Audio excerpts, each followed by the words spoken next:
সকলোকে নমস্কাৰ জনাই মোৰ ভ্ৰমণৰ অন্যটি ভিডিঅ'লৈ স্বাগতম জনাইছোঁ।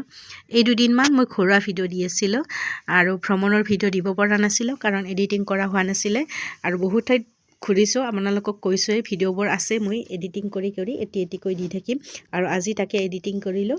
আৰু আবেলি সময়ত আমি হৰিদ্বাৰত থকা সেই সময়খিনিত আবেলি সময়ত এনেকৈ আমি গংগাৰ পাৰে পাৰে অকণমান ওলাই গ'লোঁ। আৰু গংগা নদীখনটো জানেই ইমান ধুনীয়া, আপোনালোকক কৈছোঁৱে। গতিকে গংগা নদীৰ পাৰে পাৰে অকণমান ফুৰিবলৈ বুলি ওলাই গ'লোঁ। আচলতে ফুৰিবলৈ যোৱা মানে দূৰত এভাগি ভগৱান শিৱৰ মূৰ্তি আছে, খুব ওখ শিৱৰ মূৰ্তি। আমি দূৰৰ পৰা দেখি মানুহখিনিয়ে খুব আফচোচ কৰি আছে তালৈ যাব।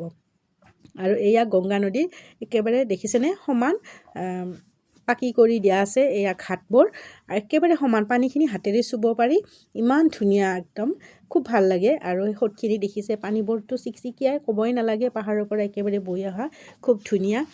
তাকে আপোনালোকক দেখুৱালোঁ। আৰু আমি সেই শিৱৰ মূৰ্তিভাগ দেখি তালৈকে যাব ওলাইছোঁ। গৈ দেখিলোঁ সেইখন স্বামী বিবেকানন্দ পাৰ্ক বুলি লিখা আছে, একেবাৰে আশ্ৰমৰ নিচিনা। আৰু মূৰ্তিভাগি দেখিছেনে, যদিও ওচৰৰ পৰা দেখা যেন লাগে কিন্তু এয়া ওচৰত নহয়, বহুত দূৰত। আমি একেবাৰে খোজকাঢ়ি আহিছোঁ, বহুত দূৰত একেবাৰে, দেখিছেনে, একেবাৰে গছৰ মাজত পাহাৰৰ ওপৰত থকা যেন লাগিছে, কিন্তু নহয়, পাহাৰ দূৰত আছে আৰু মূৰ্তিভাগি খুবেই ওখ। আৰু তালৈ গ'লোঁ আমি, এহেঁতি সেৱা লওঁ, মানুহখিনিও খুব ভাল লাগিছে। আমি ইয়াৰ পৰা ঘূৰি গৈ আকৌ গংগা আৰতি চাম বুলি ভাবিছোঁ, কিন্তু ইয়াত আহি মানুহখিনিৰ মনটো একেবাৰে